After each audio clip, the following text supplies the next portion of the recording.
नमस्कार, मैं हूं अंकुर और आप देख रहे हैं सत्यहिंदी.com। सत्य हिंदी का एंड्रॉइड ऐप आ चुका है। उसको डाउनलोड करने के लिए आप इस वीडियो के डिस्क्रिप्शन में जा सकते हैं। वहां पे आपको एक लिंक मिलेगा जहां से आप ऐप को डाउनलोड कर सकते हैं।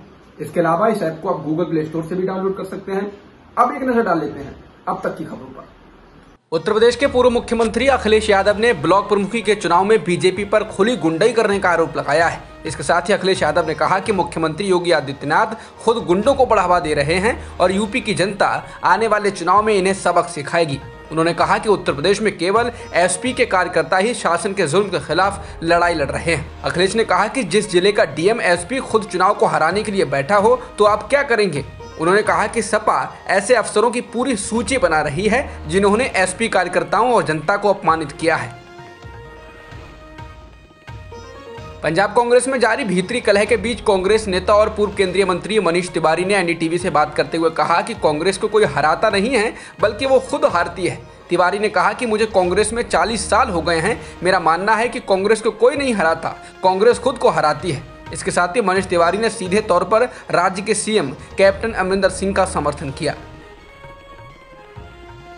कानून मंत्री के पद से हटाए गए रविशंकर प्रसाद से आज नए कानून मंत्री किरेन रिजिजू ने मुलाकात की। किरेन रिजिजू ने ट्वीट कर कहा कि आज अपने वरिष्ठ सहयोगी और पूर्व कानून व न्याय मंत्री रविशंकर प्रसाद से मिलने गया। उनसे प्रधानमंत्री मोदी के नए भारत के निर्माण के संकल्प को पूरा करने के लिए उनका मार्गदर्शन मांगा। इसके बाद रविशंकर प्रसाद ने भी ट्वीट को रीट्वीट करते हुए लिखा है कि कानून मंत्री किरेन रिजिजू आज मिलने आए। मैंने उन्हें प्रधानमंत्री की परिकल्पना को सफल बनाने के लिए शुभकामनाएं दी। सुप्रीम कोर्ट ने फेसबुक को जबरदस्त फटकार लगाते हुए कहा है कि ये विध्वंसक आवाजों और विचारधाराओं का प्लेटफॉर्म बन गया है। अदालत ने यह भी कहा कि सत्ता प्रतिष्ठान को इस सोशल मीडिया प्लेटफॉर्म पर नजर रखनी चाहिए और इसकी भूमिका की जांच होनी चाहिए, क्योंकि फरवरी 2020 में हुए दिल्ली दंगे की पुनरावृत्ति की अनुमति नहीं दी जा सकती है। सर्वोच्च न्यायालय फेसबुक की उस याचिका पर सुनवाई कर रहा था जिसमें दिल्ली विधानसभा की ओर से भेजे गए तलब को फेसबुक ने चुनौती दी थी। सुप्रीम कोर्ट ने कहा कि यहाँ स्थानीय खान पान, वेशभूषा, भाषा, धर्म, संस्कृति व परंपरा में पूरे यूरोप से अधिक विविधता है। यही हमारी विविधता में एकता है। फेसबुक जैसी किसी बड़ी कंपनी को अभिव्यक्ति की आज़ादी और दूसरों के बारे में जानकारी नहीं रखने के आधार पर इस विविधता में एकता को छिन्न भिन्न करने की अनुमति नहीं दी जा सकती है। केरल हाईकोर्ट ने नए आईटी नियमों के पालन को लेकर न्यूज चैनलों को राहत दी है। अदालत ने निजी न्यूज चैनलों की संस्था न्यूज ब्रॉडकास्टर्स एसोसिएशन यानी एनबीए का पक्ष लेते हुए आदेश दिया कि फिलहाल नए आईटी नियमों को लागू नहीं करने के लिए कोई कठोर कार्रवाई नहीं की जानी चाहिए। एनबीए ने आईटी नियमों को इस आधार पर कोर्ट में चुनौती दी है कि वे सरकारी अधिकारियों को मीडिया के अधिकार और अभिव्यक्ति की स्वतंत्रता को अनुचित रूप से प्रतिबंधित करने के लिए अत्यधिक अधिकार देते हैं। एक बयान में एनबीए ने कहा कि नए सूचना प्रौद्योगिकी नियम 2021 कानून के समक्ष समानता पर संविधान के अनुच्छेद 14 और कोई भी पेशा चुनने की स्वतंत्रता के अधिकार पर अनुच्छेद 19 का उल्लंघन करते हैं। एनबीए ने कहा कि नए आईटी नियमों के तहत निगरानी के ऐसे तंत्र से डिजिटल मीडिया सामग्री को नियंत्रित करने की कार्यपालिका को असीमित शक्ति मिल जाएगी। प्रसारकों ने अपनी याचिका में यह भी कहा कि नए नियमों के आधार पर मीडिया के स्वविनियमन तंत्र को एक वैधानिक रूप दिया गया है। इसने बयान में कहा कि एक संयुक्त सचिव को सर्वोच्च न्यायालय या उच्च न्यायालय के एक सेवानिवृत्त न्यायाधीश के आदेश के ऊपर बैठाना अर्ध न्यायिक प्रक्रिया से समझौता होगा। केरल उच्च न्यायालय में एनबीए की याचिका डिजिटल मीडिया संगठनों द्वारा देश भर के उच्च न्यायालयों में नियमों की वैधता को चुनौती देने वाली कई याचिकाओं में से एक है। व्हाट्सएप ने दिल्ली हाईकोर्ट में कहा है कि वो अपनी नई प्राइवेसी पॉलिसी को मानने के लिए यूजर्स को मजबूर नहीं करेगा। ऐसा वो तब तक करेगा जब तक भारत की संसद में डेटा प्रोटेक्शन बिल लागू नहीं हो जाता। इसका मतलब साफ है कि जो लोग भी व्हाट्सएप की नई पॉलिसी को स्वीकार नहीं कर रहे हैं उनको व्हाट्सएप चलाने में फिलहाल कोई बाधा नहीं आएगी। कंपनी ने कोर्ट से कहा कि वो अपनी इच्छा से ऐसा कर रही है।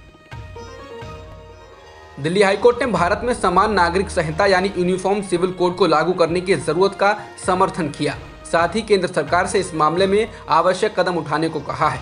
हिंदुस्तान टाइम्स के अनुसार अदालत ने कहा कि आधुनिक भारतीय समाज धर्म, समुदाय और जाति की पारंपरिक बाधाओं को खत्म करते हुए धीरे धीरे एक जैसा बनता जा रहा है। अदालत ने कहा कि इन बदलते प्रतिमानों को देखते हुए एक समान नागरिक संहिता लागू हो। कोर्ट ने यूनिफॉर्म सिविल कोड यानी समान नागरिक संहिता का समर्थन करते हुए कहा कि अलग अलग समुदायों, जनजातियों, जातियों और धर्मों से संबंधित भारत के युवा जो अपनी शादी करते हैं उन्हें विभिन्न पर्सनल लॉ के कारण उत्पन्न होने वाली बाधाओं से संघर्ष करने के लिए मजबूर नहीं किया जाना चाहिए। मोदी कैबिनेट के विस्तार के दौरान कई मंत्रियों को नई जिम्मेदारी मिली तो कई को कैबिनेट से छुट्टी मिल गई। जिन नेताओं की छुट्टी हुई है उन्हें संगठन में पद दिए जाने की बात चल रही है।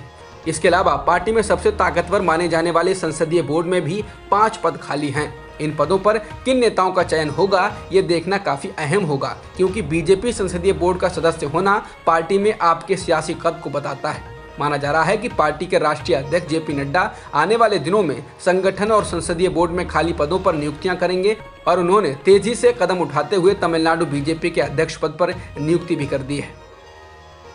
टोक्यो ओलंपिक बिना दर्शकों के ही होगा। कोरोना संक्रमण के कारण पिछले साल टाल दिए गए खेल के इस आयोजन को 23 जुलाई से 8 अगस्त के बीच किया जाना है, लेकिन हाल में जापान में कोरोना संक्रमण के मामले बढ़ने के कारण अब आपातकाल की घोषणा की गई है। इसका मतलब है कि लोग बड़ी संख्या में इकट्ठा नहीं हो सकते और इस तरह टोक्यो ओलंपिक में स्थानीय दर्शकों के प्रवेश पर प्रतिबंध लगा दिया गया है। आपातकाल की घोषणा के बाद आईओसी आयोजक और सरकारी अधिकारियों द्वारा घोषणा की गई है कि ओलंपिक खेलों में खेल प्रेमियों को जाने की इजाजत नहीं दी जाएगी। अमेरिकी सेना के अफगानिस्तान से लौटने की शुरुआत के साथ ही अफगानिस्तान में तालिबान ने अपना आक्रामक रवैया तेज कर दिया।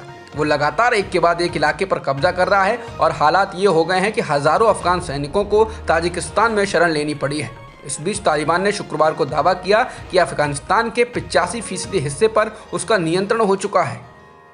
अब तक की खबरों में इतना ही। बाकी खबरों के लिए बने रहिए सत्यहिंदी.com के साथ। सत्य हिंदी का ऐप डाउनलोड करें गूगल प्ले स्टोर पर।